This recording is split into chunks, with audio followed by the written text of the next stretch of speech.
Have you ever seen a buffalo up close? Yes, I have, yeah. At one point, it seemed like, that they were on the defensive, but I think they were just as curious as we were, observing them and how they were observing us.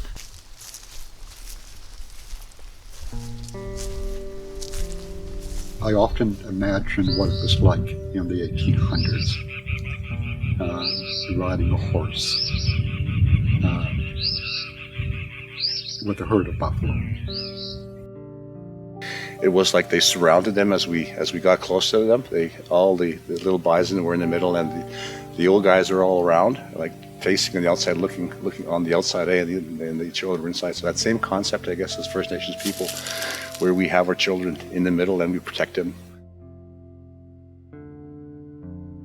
200 years ago and further back, there were many people, many tribes that followed the buffalo on the Great Plains.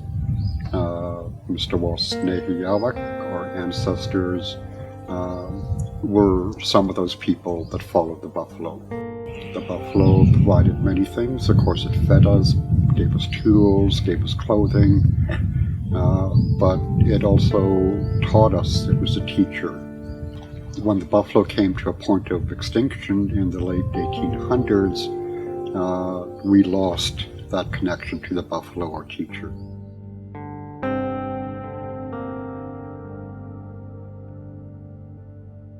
%80 of all plains bison today are descendants of just one of the few remaining herds, the Pablo Allard herd, which started as just 4 calves saved by Atatitsa and his son Latatitsa. By 1904, the herd had grown to 800 on the Flathead Reservation in Montana and was sold to the Government of Canada. Rounded up and freighted to Elk Island National Park in Alberta, most of these bison went on to the newly created Buffalo National Park. However, due to poor funding and overgrazing, this herd suffered from outbreaks of bovine tuberculosis. Luckily though, 30 or so bison stayed at Elk Island with their health and genetic lineage intact.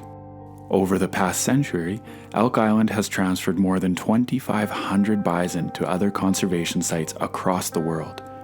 In 1969, 50 were brought to the Thunder Hills of northern Saskatchewan.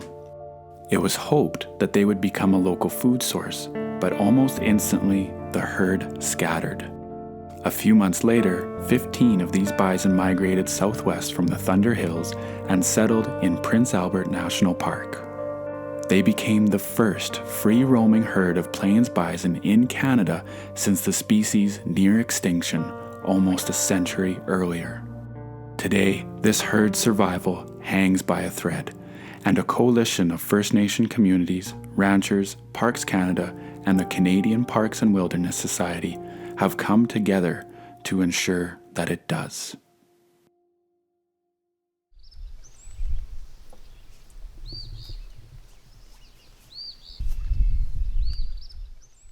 Sturgeon River Plains Bison herd is obviously a living for us because people come from all over the world to see them, and bison are an important part of the ecosystem, so we like to show them the herd, teach them about the ecology of the herd.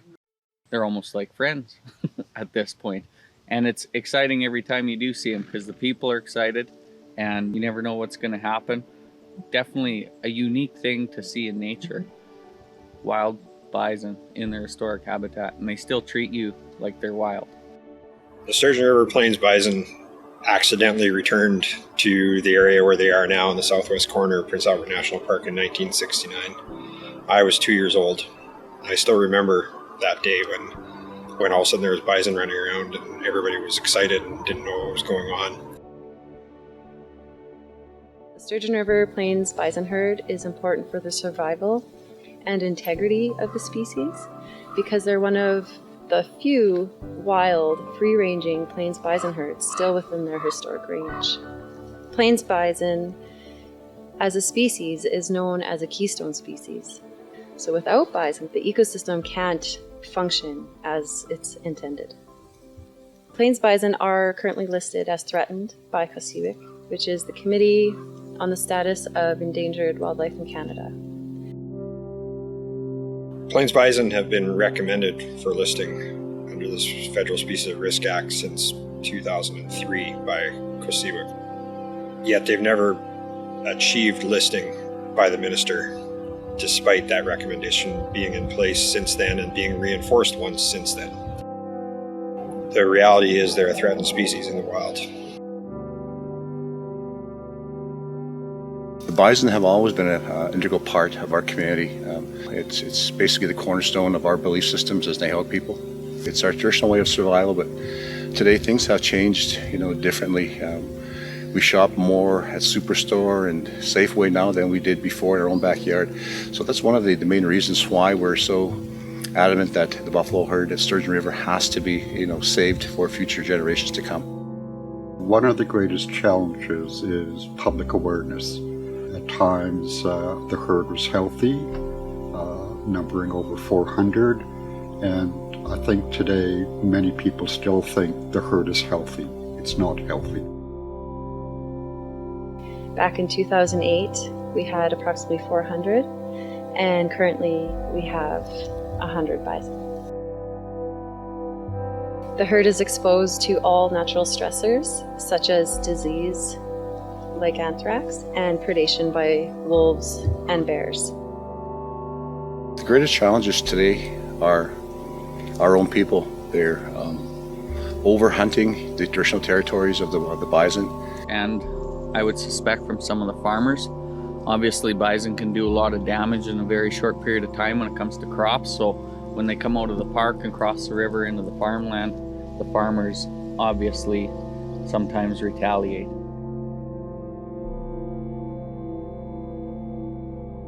We're lucky to have the Sturgeon River Plains Bison herd. And we're lucky to have opportunities to bring bison back other places. But the existing populations that we have, like Sturgeon River, if we can't make those projects sustainable and keep these herds into perpetuity and show that this can be done, then it's going to be really hard for us to justify doing bison conservation and bison repatriation elsewhere.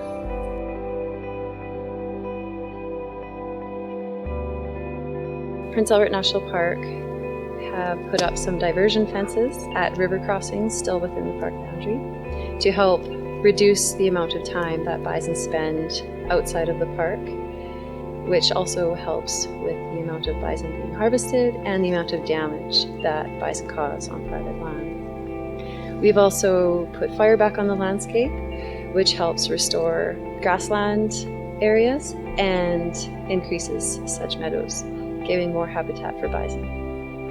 Because the herd roams in and out of the park boundary, they also occupy provincial crown land and privately owned land. So co-management strategies are important. Mistawais, like many First Nations, has lost that connection to water, land, and sky. And like many First Nations today in the 21st century, we're looking for ways to reconnect to water, land, and sky. And we're doing this through our young people with land-based programming in both of our elementary school and high school.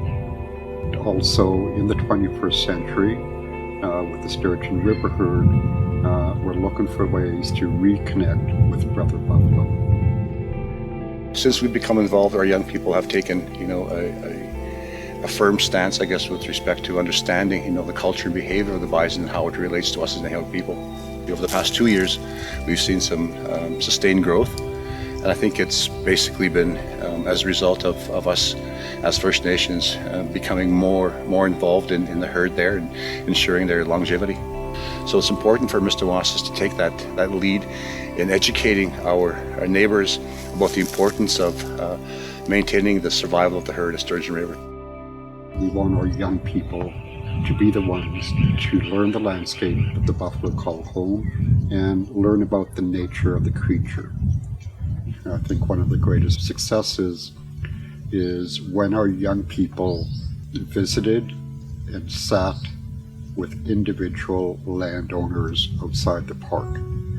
I know for our young people, that may have been their first time ever in a rural, non-Indigenous household.